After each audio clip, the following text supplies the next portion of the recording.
Hello, everyone. Welcome back to another episode of the Polish Dragon PI Show. I am your host, Steve Zimkowski, and I'm here to share with you old radio shows from the 1930s, 40s, and 50s pertaining primarily to the private detective genre. Occasionally, I might throw in a drama or a mystery, such as A Man Called X or The Shadow, but primarily the radio shows are going to be private detectives, such as The Adventures of Sam Spade, Sherlock Holmes, Candy Matson, so on and so forth. I am also the author of the Polish Dragon PI book series. I am a member of the Private Eye Writers of America. And again, I'm here to share with you these old radio shows. The Polish Dragon PI books can be found at www.polishdragon.com. And they are also available on Amazon Kindle for 99 cents. You can get these award winning books on Amazon Kindle, Amazon Unlimited, Kindle Unlimited, and the www.polishdragon.com. So if you're interested, check those books out. And please, if you wouldn't mind, leave me a review so that I can tell whether or not I am doing a very good job or a poor job. Your reviews matter a lot to me. So please, if you read the books, send me a review or leave a review on Amazon, Borders, or even at Goodreads if you're a member of Goodreads. Okay.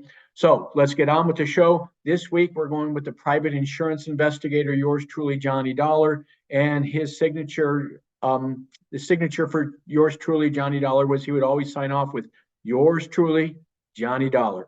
And this is the case of the $100,000 legs. So sit back and relax as I take you on a journey back in time to when radio was the only form of home entertainment. Here we go. Yours truly, Johnny Dollar, the case of the $100,000 legs.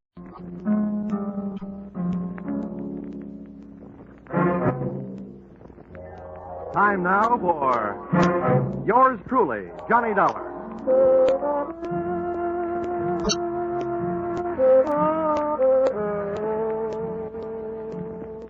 The next half hour has its baggage packed to take a trip with America's fabulous freelance insurance investigator, Johnny Dollar. At insurance investigation, he's just an expert. At making out his expense account, he's an absolute genius.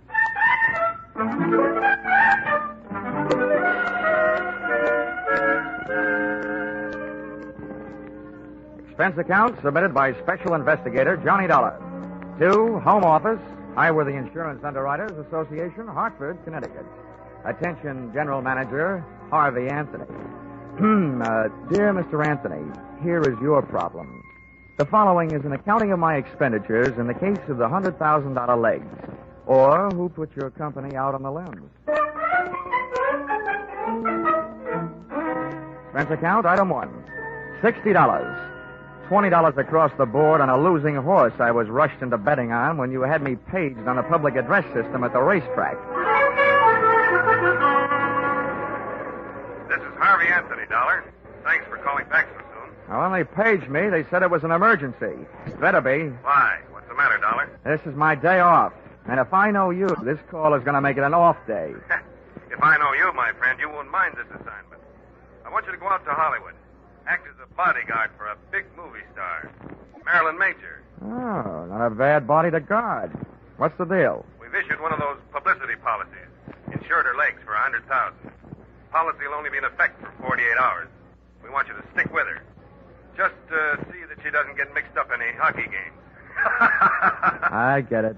She's been notified, so she expects you. Now, when do the 48 hours start? Tomorrow noon. Can you make it? Yeah, with the help of American Airlines. Got enough cash with you to buy your ticket? About that, I'll know right after the next race. I'll call you from Hollywood.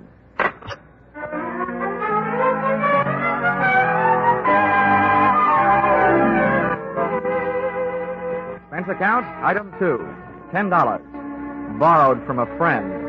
Taxi fare from the racetrack to town, where I cash check to pay, item 3, $186.13. Plane fare, Hartford to Hollywood. Item 4, $350. Cab fare, Los Angeles Municipal Airport to the home of the insured, Miss Marilyn Major, at the Horizon View Apartments on the Sunset Strip. Tip the driver, $1. Miss Major's apartment had the best view of the horizon, it being the penthouse. But her outlook was anything but rosy. I found the apartment door open. First I looked in, then I went in.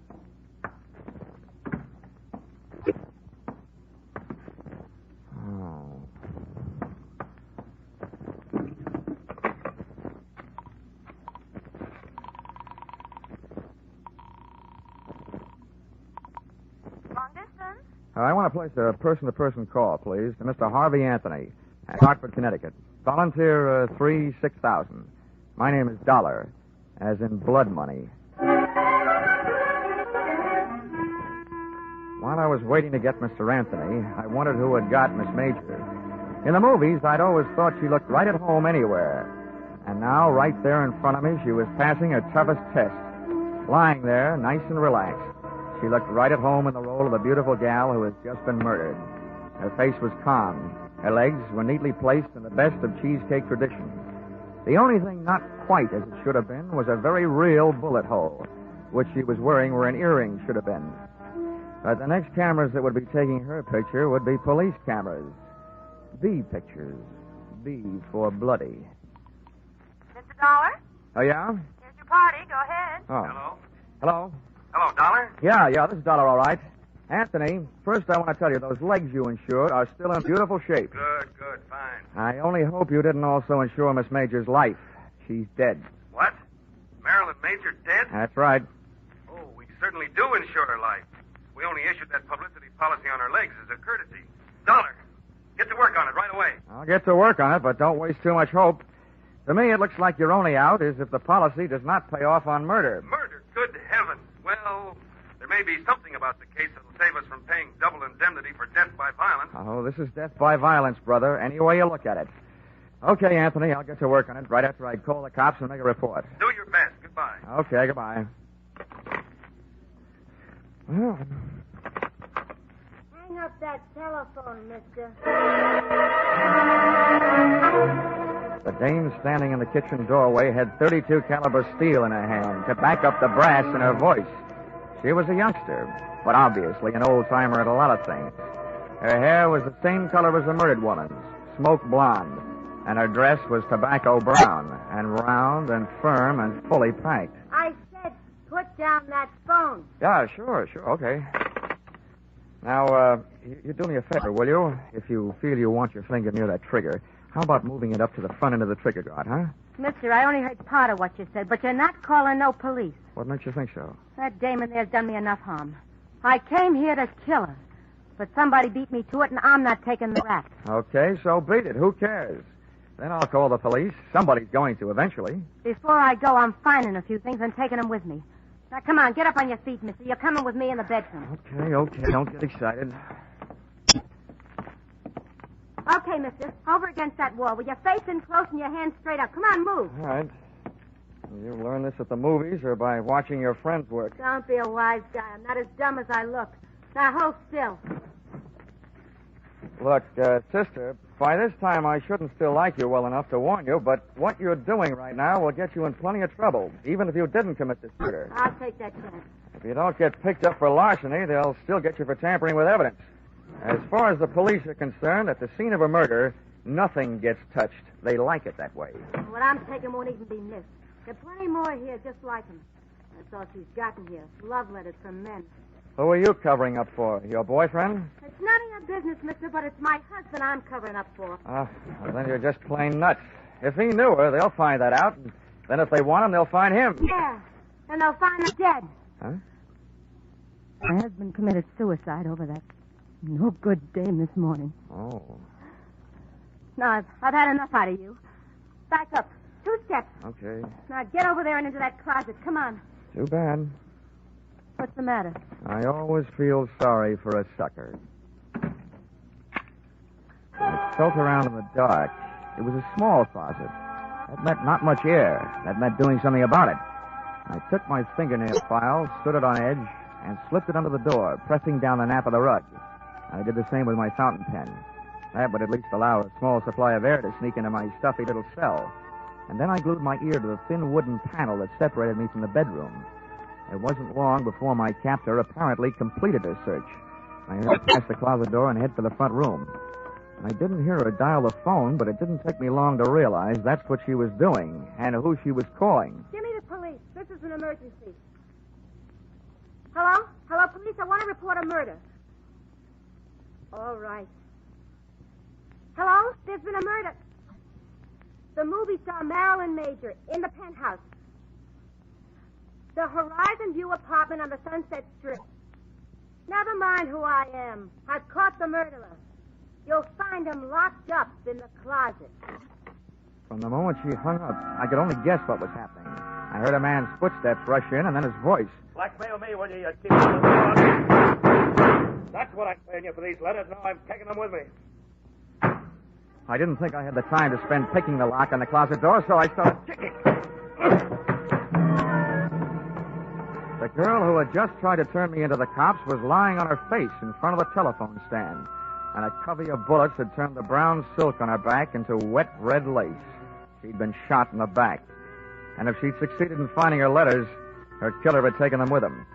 I made a quick search myself and took a look for the remaining sets of letters, one from a guy who signed himself Baron, and the other one from a guy whose autograph read, "With all my love, Lawrence." My instincts were trying to pull me out of that apartment, but one look down the street threw them into reverse. Black and white prowl cars were arriving, and it was less than another minute when their passengers started pouring out of the elevator and through the front door. All right, watch out. I'll take you.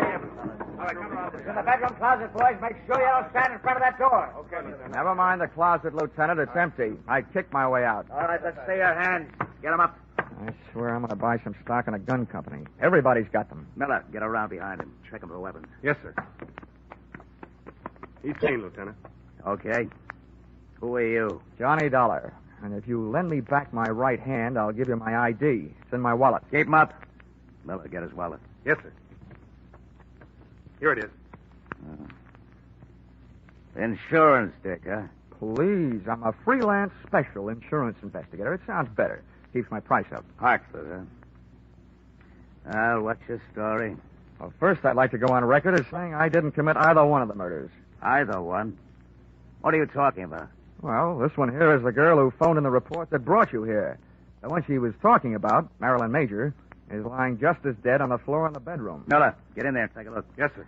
While he's looking, you keep on talking. Okay, I'll start from the beginning. I was sent out here by Highworthy Insurance. They just issued a policy on the legs of that dame in the other room. $100,000. Publicity stunt. I was supposed to protect their interests. What do you mean by that? Well, what do you think? I was supposed to see that she didn't attempt any Hindu fire dances or try walking any tightropes during the next 48 hours. Well, your worries are over in that department, at least. What else? When I got here, the door was open. I walked in and found her, dead. Any way to prove that? Any witnesses? Just one. She's lying there behind her. Uh-huh. Over the phone, she accused you of the murder. That's the wrong kind of a witness. No, Lieutenant. The wrong kind of dame. She knew I didn't do it. She was somewhere in this apartment when I arrived. Then why did you say it? I can hardly ask her. Listen, Lieutenant. She did tell me that she came here to get some letters. Her husband had written them to the Major dame. She said she was trying to protect him. From what? Who knows? Maybe she just wanted him arrested in peace. The guy committed suicide this morning. We can't check your story with him, can we? You've got a lot of dead friends. How did this one here get that way? I'm not sure. While I was in the closet, I heard her call you. And then a man came in and yelled something about blackmail at her and shot her. And naturally, he had disappeared by the time you kicked your way out of the closet. That's right. This story of yours may win some kind of a prize, Dollar, but not for me. I'm not a judge. That's one thing in my favor. Hey, Lieutenant, I got something. The dame is dead, all right. And look what I found in that closet. A fingernail file, a fountain pen with a name on it, Johnny Dollar, and a .32 caliber revolver jammed in a shoe. Well, Dollar, that combination puts you in a kind of jam, too. Look, Lieutenant, I think I can make you see things my way if you let me go through my story once more. I was sent out here by Highworthy Insurance Underwriters.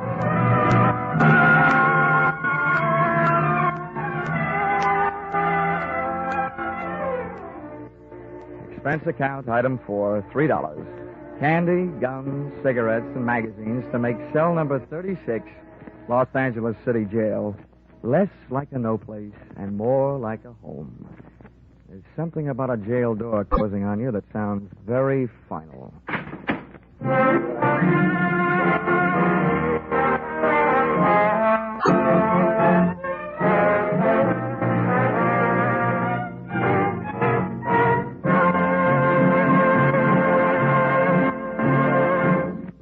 In just a moment, we'll return to the second act of Yours Truly, Johnny Dollar. But first, we want you to know that the biggest jackpot in the history of radio, $50,000, goes in the works tomorrow night when CBS Great Saturday Night Quiz Show Sing It Again comes to you again over most of these same stations. $50,000, $25,000 in marvelous prizes, plus $25,000 in cold, hard cash. And that's only the beginning, because the longer the Phantom Voice questions elude the listeners, the higher the rewards go. Be sure you're around tomorrow night when Sing It Again sets telephones ringing across the nation and $50,000 goes riding on each call. And now, back to Yours Truly, Johnny Dollar.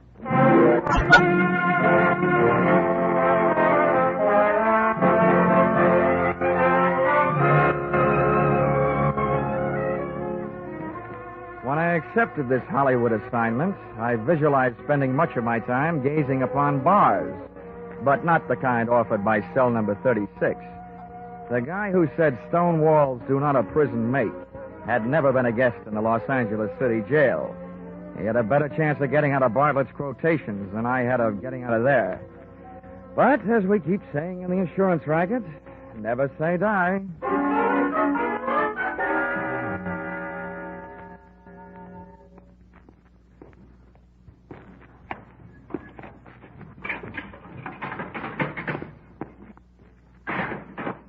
Well, Lieutenant Roach, what are you in for? I've heard tell the boys around headquarters have a very funny joke about roaches in jails. But that's not why I'm here. Sit down. Make yourself uncomfortable. Thanks. I can't offer you a mint julep. The closest I can come is a spearmint lifesaver. Oh, thanks. This kind of zero is a pleasure after facing the kind we're up against. Huh?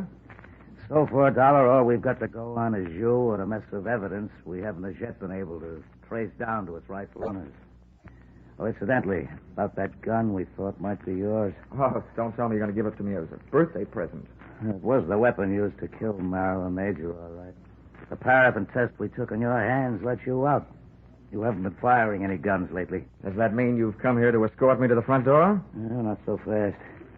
We do want to know what your fingerprints were doing all over those 2 bundles of love letters we found. I'm going to have to learn to pick things up with my knuckles. Lieutenant, I just had a natural curiosity as to who killed the cat. The only difference between us, Roach, is that your curiosity is official. How far did you get? Not far enough. Didn't take much figuring to know that Miss Major has been playing a high-class badger game. All the perfume in the joint couldn't cover up the smell of blackmail. On top of that, we found the 2 batches of letters that you'd been messing around with. One signed Barron, the other signed Lawrence. Those the fire department should be handling. Oh, yeah. Oh, and remember, there's probably a third set floating around. Why do you say that? Well, I'm not an eyewitness to this, only an ear witness. But from what I could hear inside that closet, the dame who came there looking for her husband's letters found them, and she called you to turn me in. Mm-hmm. On her way out of the apartment, some guy came in, mistook her for Marilyn Major, and shot her in the back. When I kicked my way out of the closet, those letters of hers were gone. So, figures the murderer grabbed the letters out of her hand, thinking there was some he'd written. Uh-huh. Then in your file, the killer was either that Barron fellow or the other one, Lawrence. Lieutenant, in my file, they're both murderers. It's just a question of who killed whom. The guy who killed Marilyn Major certainly wouldn't have come back to kill her again, would he? In this town, you never know. Look, Lieutenant, I got a 2-way stake in this thing. One, to get my name cleared. The other, to get my job done. And I'm in a hurry. I imagine you are, too. Well, Marilyn Major was a big name. That means we'll soon have newspapers burning under our seats. We're in a hurry, all right. Okay, then listen. If I were either one of those murderers, and I know that the police probably had a handful of letters that could send me to the gas chamber, I'd head for the border. Yeah? But if I thought an outsider had them, somebody they might be able to buy off or scare off or beat off, then I'd go find that guy. Well? Let's bring this thing to a head in a hurry. Run a story in the papers. Tell them you released me. Tell them I escaped. Tell them anything, just so long as you tell them that you suspect that I have those letters hidden someplace. Well, if you don't mind taking the chance of having 2 murderers gunning after you, we certainly don't. Oh, I mind. Believe me, I'm not doing you any favors. It's just that I'll feel safer in my own hands. Okay, Mr. Pigeon, you got yourself elected. We'll publish that story. Then we'll let you fly the coop. Good enough. Just make sure that you give me plenty of fighter cover. Expense account, item 6, 7 cents. Purchase of newspaper, an extra edition that hit the street about a half an hour before I did.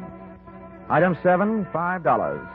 A big square meal to make up for the ones I'd missed, ignoring the little round beans while a guest of the city. Seeing the lieutenant's fiction in black print on the front page of a newspaper almost had me believing it. There was my picture, big as life. And when those birds set up a pigeon, they made sure everybody would know the location of his roost. Firmly planted high in the story was the name of the hotel to which they had registered me, and to which I was under orders to proceed immediately.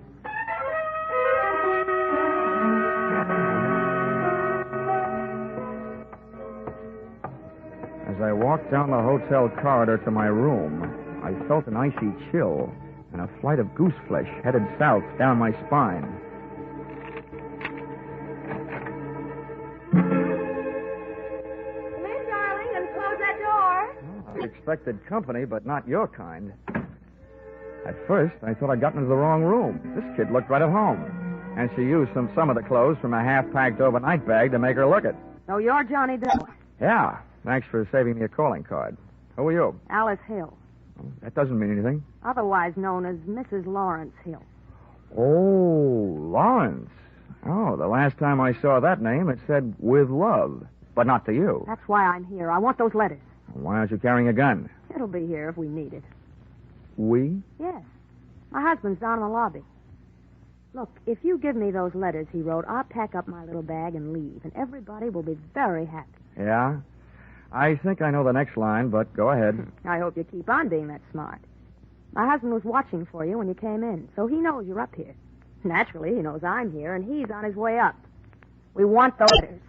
This isn't just a Badger game. This is the World Series. If I don't give you the letters, your husband busts in here, shoots me, and I get written off under the unwritten law. Neat, neat, neat. It's a handy law. You're right. It's covered a multitude of sins. Where are the letters? Where's your husband? What's the matter with you? What do those letters mean to you? Well, right now, they look like my only hold on the future, Mrs. Hill. How do I know that you and your dear Lawrence won't kill me after you get them? Do you want me to take your word for it? Well, I'll have to trust Lawrence. He'll know what to do. I already know. There's nothing else for him to do. Look, Mrs. Hill, why don't you wise up? Your husband is ready to commit one murder to remove the evident motive for another. And he's dragging you into this with him. You'll wind up an accessory before, after, and during the fact. You're running up a blind alley as fast as you can run. And it's too late to turn around, so I'll just have to keep running. Ah, well, here he is. Lace up your track shoes, lady. The race is on. Come in. All right, sit still. Freeze, both of you. It's okay, Alice. You can hold off on the dog and pony show. Save it for the witnesses when they arrive. Don't waste it on Lawrence and me. That isn't Lawrence. What? Oh, so this must be Barron. You all through? That depends on that gun in your hand. Where are the letters? Letters. Yeah, I'm beginning to feel like a mailman when he's late getting around in the morning. There's one thing I want to know. Where did an ugly part-time Romeo like you find all those pretty words you wrote? Look, don't get me sore. I'll blast your letters or no letters. That's the tone I was trying to bring your voice up to, Mr. Barron. No letters is exactly what I've got to offer. Lying. He admitted to me that he has them. He's trying to blackmail you, Barron. That's what he's doing. Who are you? Never mind. My husband's in the same boat you are. I read the papers. Lawrence, huh? That's right. He'll be here any second. Between us, we'll figure out something. Now, stay away from it, Dollar. I'll answer it. Yeah, good idea. If a man answers, hang up. It'll be Lieutenant Roach. Wait a minute. Okay, answer it, Dollar. But the first wrong word fires this gun. Oh, you can believe me. Nothing but right words are on the tip of my tongue. Hello? Whoever was on the other end of the line decided not to talk and hung up. So I started an imaginary conversation with Lieutenant Roach of Homicide. While I was talking, I was thinking. Barron's voice was the voice I'd heard when I was locked in the closet.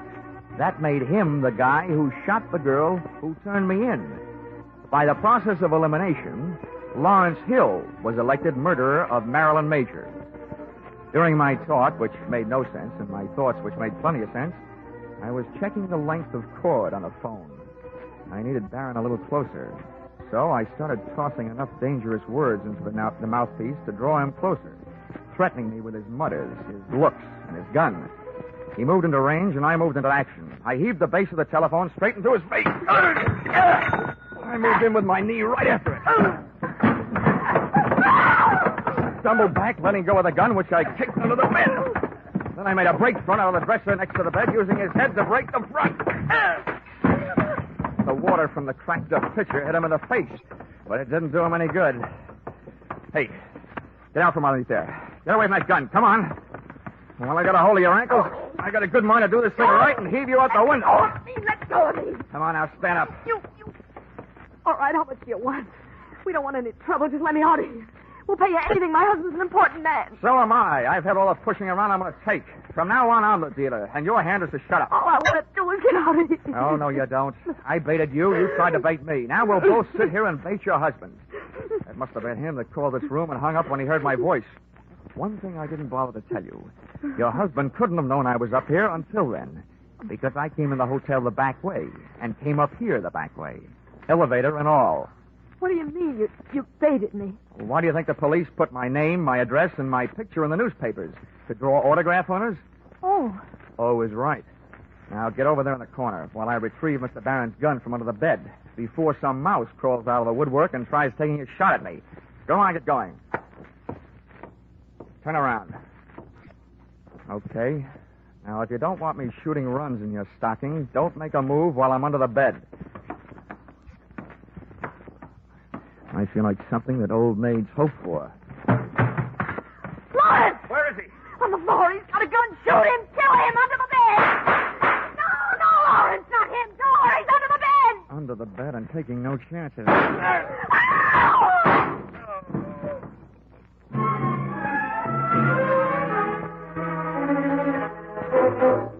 Listen, Roach, you may be a lieutenant to the police department, but to me, you're just a big, fat private. Now, calm down, darling. I don't mind setting myself up as a pigeon, but you promised me protection. Where was it? Temper. Now, who's who here? Let's get these stiffs sorted out, then we can talk. There's only one stiff. The other one, the one near the door, is Lawrence. He's only wounded. I had to shoot his pins out from under him. He came crashing in and killed Barron by mistake. That's Barron over there by the bed. Ah, another case of mistaken identity? How did he miss you? I happened to be under the bed at the time. Oh. And I wasn't hiding. No? I was looking for a gun, and I found it, and I used it. If I had one right now, I'm not so sure I wouldn't use it on you. You still haven't told me why you left me here alone, holding the sack all this time. I'll tell you why. And I guess it was our fault. The men I had posted in the lobby didn't see you come into the hotel. Well, how do you like that?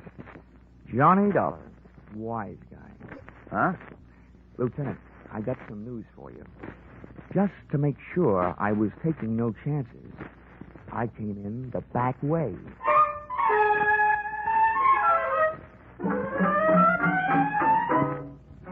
Expense account, item 8, $62. Hollywood Entertainment. Seeing what there is to see at Ciro's. Item 9, $105. Seeing to it that one of the things I saw at Ciro's had a good time with me at the Mocambo. Item 10, $186.13. Plane fare, Hollywood back to Hartford.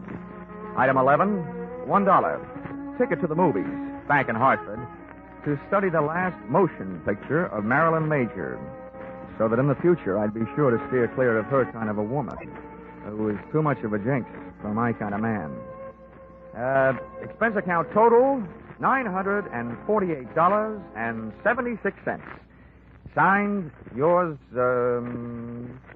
truly, Johnny Dollar.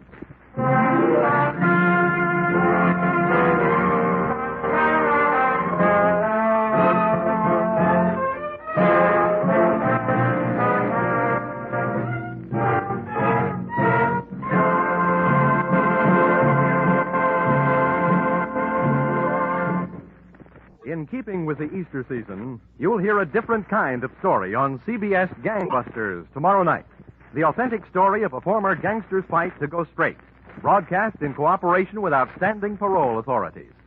You'll find this Easter Eve Gangbusters drama as gripping as any program CBS has ever brought to you.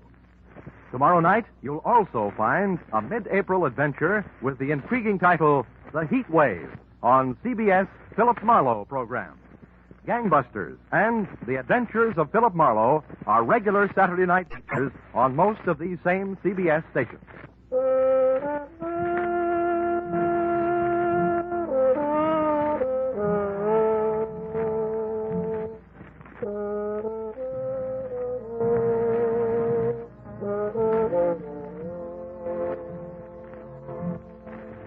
Listen in again next week when CBS brings you yours truly, Johnny Dollar, with Charles Russell as Johnny. Written by Paul Dudley and Gil Dowd with music by Mark Warno, yours truly, Johnny Dollar, is produced and directed by Richard Sandville for CBS, the Columbia Broadcasting System.